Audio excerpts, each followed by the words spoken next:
You reign. So late last year, family, something happened to me, and the Lord took me through what I call the Ahava River fast. And from that understanding, it kind of formed a template for God's agenda. It's actually flowing in the stream of the second Aliyah that the children of Israel made when they were returning from Babylon and they were going back to the promised land. You see, like I've always said, the scripture should be read with correct interpretation.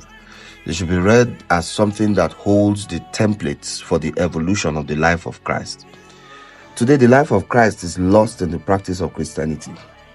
The Western Antichrist has defined the people who proclaim to promote a religion that God became a man to start. And that's one of the expressions of Babylon that has held the people lost, who have not been able to interpret the message of the kingdom as was preached by the Son of God, who have not been able to preach Christ in the world today.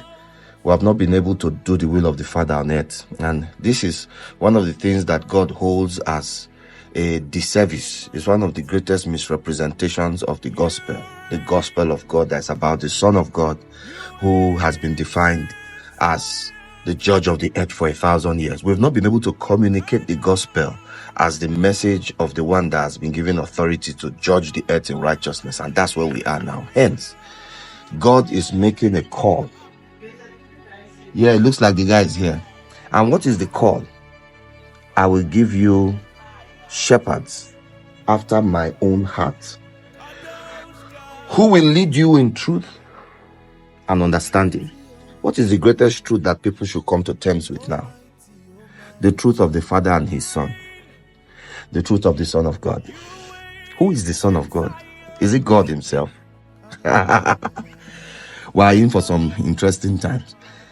People that God has helped to lead the church in truth and understanding, they are in the building.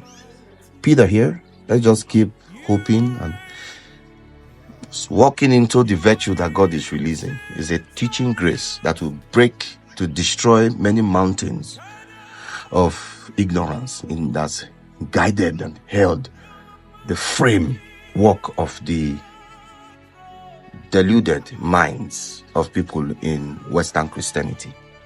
Peter here, I will sign out now. Come back and break into this more at a later time.